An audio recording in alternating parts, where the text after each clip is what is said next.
Perkenalkan, kami dari kelompok 5, kelas 12 IPA 1, Sekolah Lentera Harapan Toraja akan menjelaskan mengenai sifat koligatif larutan, yaitu penurunan tekanan uap jenuh.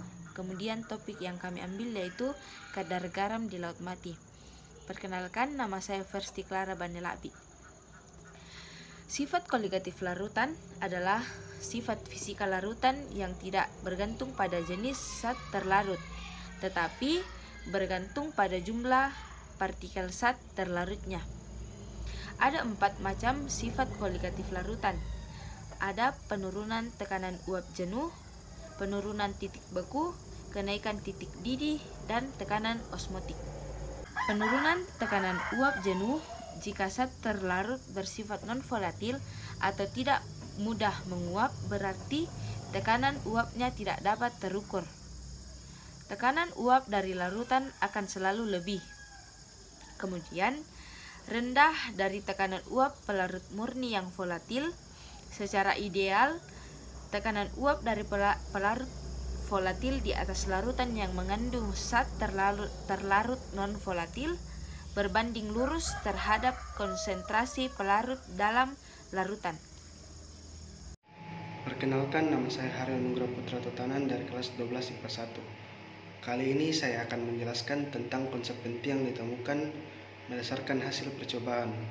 Konsep penting yang ditemukan yaitu tekanan uap jenuh terjadi pada saat zat terlarut yang bersifat tidak mudah menguap ditambahkan ke dalam zat pelarut yang memiliki titik didih yang rendah. Contohnya pada saat air atau zat pelarut yang mendidih ditambahkan zat terlarut ke dalamnya, misalnya mie atau sayur-sayuran, membuat air itu menjadi tidak mendidih. Kemudian membutuhkan waktu yang lebih lama untuk mendidih kembali. Perkenalkan, saya Feby Rizky Palinggi. Saya akan menjelaskan tentang fenomena alam dan penerapan penurunan tekanan uap jenuh dalam kehidupan. Contohnya adalah kolam apung Atlantis Water Adventure yang berada di Taman Impian Jaya Ancol, di mana air di dalam kolam ini memiliki kadar garam yang sangat tinggi sehingga air di dalam kolam sulit menguap karena konsentrasi kadar garam yang sangat tinggi, dan hal tersebut memungkinkan kita untuk mengapung di dalam kolam. Sama halnya di laut mati yang kadar garamnya merupakan kadar garam tertinggi di dunia dan berada di tempat terendah di bumi. Perkenalkan, nama saya Gilbert Bobby. Jika air ditempatkan dalam wadah tertutup pada suhu tertentu, maka pada awalnya akan ada molekul-molekul air yang berubah dari fase cair menjadi fase gas. Dengan laju penguapan tertentu, sesaat setelah terbentuknya fase gas, ada molekul dari fase gas yang kembali menjadi fase cair. Kandungan garam di laut mati sangat tinggi, yaitu 33,7% atau sekitar 9 kali lebih banyak daripada kandungan garam di laut pada umumnya yang berkisar 3,5%. Saking asinnya, tidak ada makhluk hidup yang dapat bertahan hidup di laut mati. Jadi kesimpulan dari presentasi kami dimulai dari percobaan yang kami lakukan di rumah masing-masing.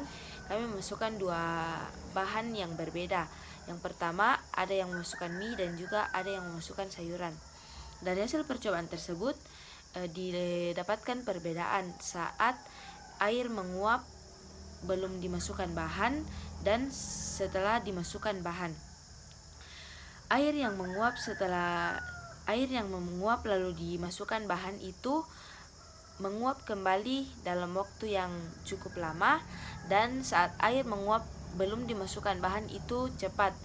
Hal tersebut dapat diketahui bahwa termasuk ke dalam penurunan tekanan uap jenuh karena memiliki waktu yang lama saat dimasukkan bahan untuk menguap lagi. Kemudian dapat dikaitkan dengan topik yang kami ambil, yaitu kadar garam di laut mati, yaitu konsentrasi di tempat yang memiliki kadar garam sangat tinggi itu sulit menguap karena tekanan uap pelarut menurun, dan konsentrasi kadar garam yang sangat tinggi memungkinkan kita untuk mengapung di dalam kolam. Sama halnya saat garam di laut mati, kadar garamnya itu merupakan kadar garam tertinggi di dunia dan berada di tempat terendah di bumi. Jadi demikian hasil presentasi kami. Terima kasih dan maaf jika ada kesalahan kata. Sampai jumpa.